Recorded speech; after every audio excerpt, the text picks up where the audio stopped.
What's going on, everyone? Welcome to today's video. In this one, I'll be going over my top 10 mature rated JRPGs. This is an interesting one, and there are actually some games out there that I very much expected to get the M rating, but didn't. If you are looking for a more mature game to play within this genre, then this is the list for you. I've played and thoroughly enjoyed my time with each one of these games. If you have any games that you think should be on this list, then be sure to let me know in the comments below. With all that said, let's get right into it. First up on the list, I have Shin Megami Tensei 5. This is one that I think fans of the series are a little mixed on. I know some would have loved a more deep and fleshed out story, and while I agree with this sentiment, I think there's a good story here. It can be a little bit more complex to uncover it. It's not thrown right in your face like some other games, but where SMT5 really shines is the gameplay. This game perhaps has some of the best gameplay I've ever played in a turn-based JRPG. It's extremely challenging, but not in a way that completely breaks you. Some games will be challenging in unfair ways that make you feel like it's too difficult to overcome, but there's this sense of, if I would have just done this or made this choice during battle, I would have got it done. So you go another round and try out different techniques and find what works best for each encounter. This alone made the game incredibly addictive for me. I thoroughly enjoyed my time with SMT5 and found it to be amazing in so many ways. The environments are ripe for exploration, the turn-based battles provide an unmatched sense of accomplishment, and the mechanics around demon fusion can have you lost in experimentation for hours on end. This is a must-play for any fan of JRPGs, and if you're a fan of Atlas games like Persona and other SMT games, I really think you'll enjoy Shin Megami Tensei 5, so give it a go. Alright, moving on. Next up, I have Like a Dragon: Infinite Wealth. This game is just pure joy and fun. We just spoke about the story for SMT5 being a bit limited, but if you want a more story-focused adventure, then you have one here with Ichiban and his crew. This is a Yakuza game, so it has all the charm and humor and outlandish adventures you come to expect from the series, but the combat is turn-based in this one. The Like a Dragon games feel much more like a JRPG than any of the other games in the series. You've got mechanics like leveling and job selection, turn-based combat, among many other things that make you feel like this is just a fun and engaging game aimed at JRPG fans. There's a few unique elements to the turn-based combat that I really enjoy. There's a heavy focus on positioning that makes the turn-based mechanics feel almost more action-oriented. The combat is definitely a ton of fun and a huge step up from the previous game in the series. My favorite part of the game is definitely the mini games though. I love all the side quests and games they have within Yakuza, and Infinite Wealth might be the best display of this yet. From delivering food like you're an Uber Eats driver to building and managing an entire island resort, you'll find there's a ton of content beyond what the main story offers, and there's an infinite amount of fun to be had here, no pun intended. This is one of the newer games on the list, so if you haven't got a chance to play this one yet, definitely do so. You can't miss this one. Moving on, next up on the list, I have Chained Echoes. I really love this game. It's a true love letter to classic JRPGs, but adds some really incredible elements to the game design that make it feel modern and new. I was actually quite surprised to see that this was an M-rated game, but I do understand given some of the more mature themes explored in this one. This game had me hooked right away with its incredible art style. The combat is also a ton of fun. The game uses a turn-based combat system that is both strategic and satisfying, with a wide variety of skills and abilities to master. What truly stood out to me with this game was definitely the storyline. It's filled with memorable characters and surprising twists. I found that the story picked up at a great pace throughout the game and kept me playing for long stretches just to see what would happen next. Chained Echoes is a truly incredible indie game that surprised me with how advanced and deep it truly is. If you're a fan of the more classic style JRPGs but want something that feels a little bit more modern, this is an absolute must play and should be on your list right now. Next up on the list, I have Persona 3. This can be in the form of FES or Reload or any of the other releases for that matter, because Persona 3 is an absolutely incredible game that does some really amazing things with its mechanics. If I had to choose one way to play Persona 3, I'm going to go with the recent Reload release. Its upgrades and quality of life improvements are incredible, and I have thoroughly enjoyed replaying this game.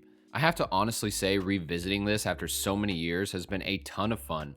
I forgot how amazing the characters are, and I am a huge fan of Persona 3's main story. If you're used to 4 and 5 structure, then the dungeon format of Tartarus is going to be a big change of pace for you in terms of how the game progresses, the pacing, just getting through the story, but all in all, the game will feel familiar to fans of the other games in the series. Persona 3's art direction, reimagined soundtrack, and quality of life improvements all make this one of the best JRPGs out right now, and easily one of my all-time favorites. There are a ton of rumors about 4 getting remade and 2 potentially getting a remake or a remaster, which I would really love because I haven't played 2 in forever and it holds up decently, but a remake could definitely bring more fans onto 2, which I think is a heavily underrated game. And while some people have mixed opinions on these games getting remade, I personally would love remakes of them. But for now, Reload is out and it's amazing, so go play it if you haven't yet. All right, next up we have Final Fantasy 16, and this is a game I kind of waver back and forth on a bit.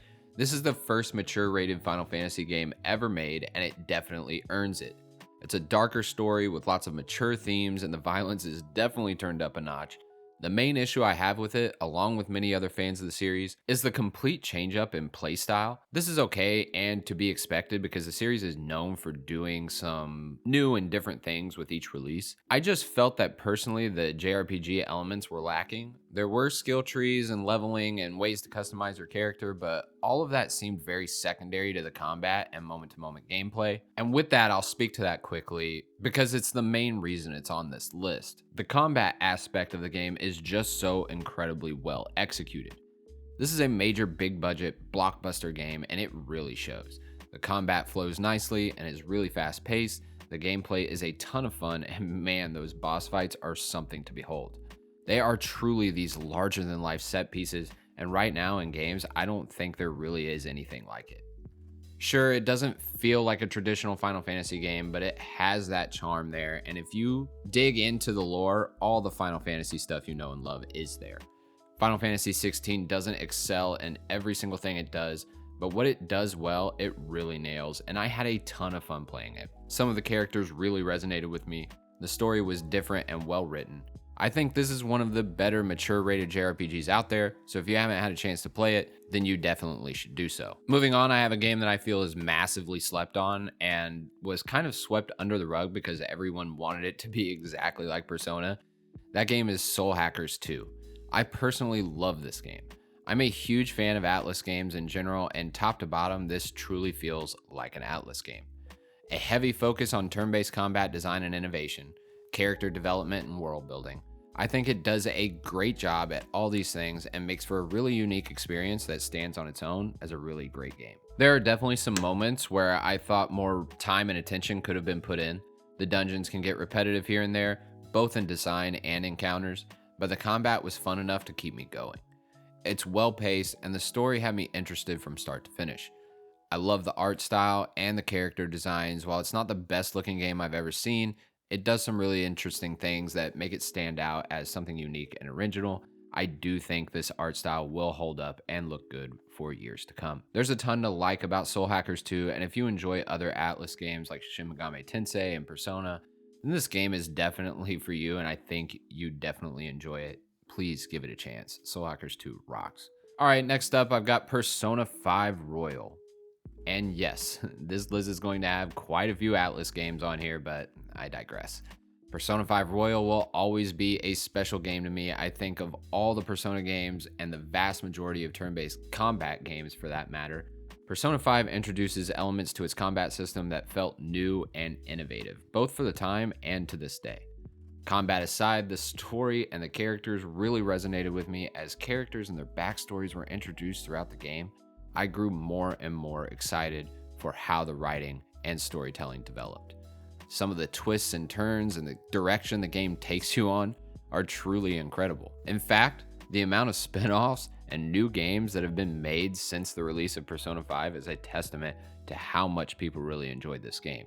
Strikers, Persona Q, Tactica, among many others, have really introduced fans of Persona to other genres and fans of other genres to Persona. I do believe we will see a ton of people hyped for the release of Persona 6, and that's something I truly can't wait for.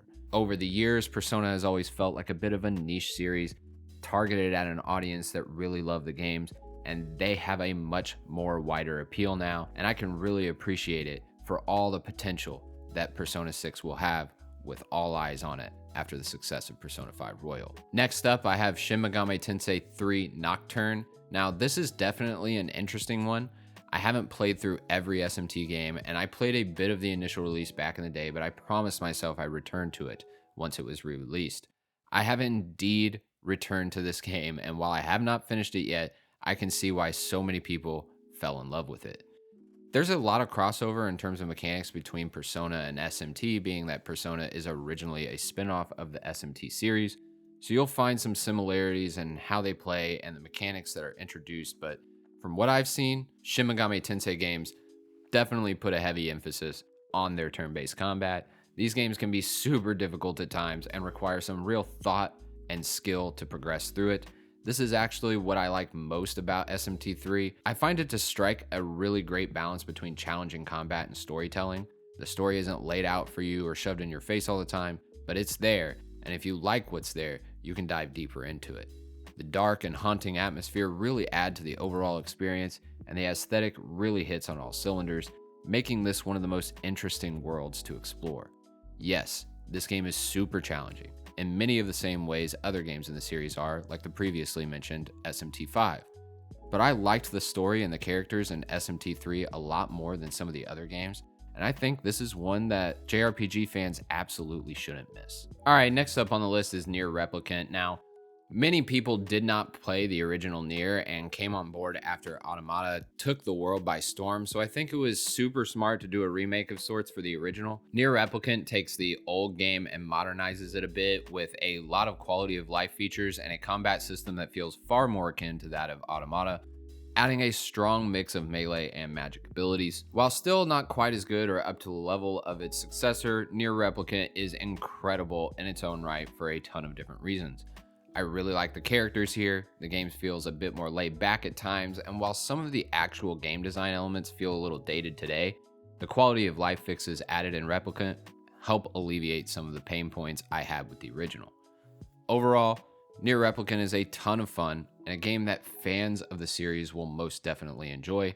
The combat feels nice and fluid, the story and world building are great, and the game doesn't overstay its welcome.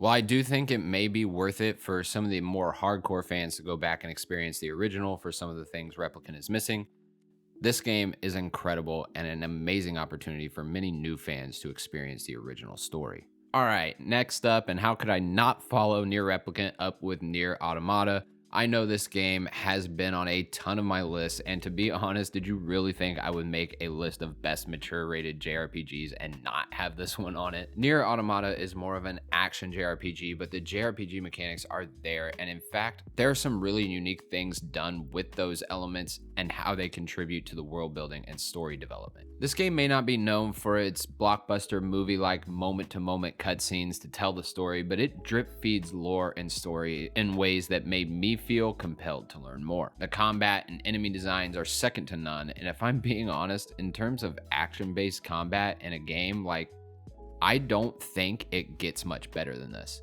The game completely changes up gameplay styles at any given moment and throws you for a loop all the time.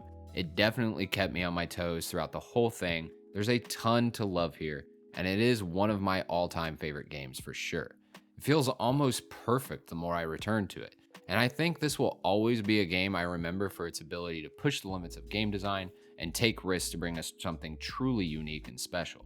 If you haven't played the Nier games, definitely play Replicant, definitely play Automata. These are amazing JRPGs that should have the attention of any fan of this genre. Well, everyone, that's it for my list of best mature rated JRPGs. Sometimes you want something a bit more aimed at adults in terms of storytelling or gameplay. If you have any others that you think should have made it to the list, then be sure to let me know in the comments below. But until next time, I'm out.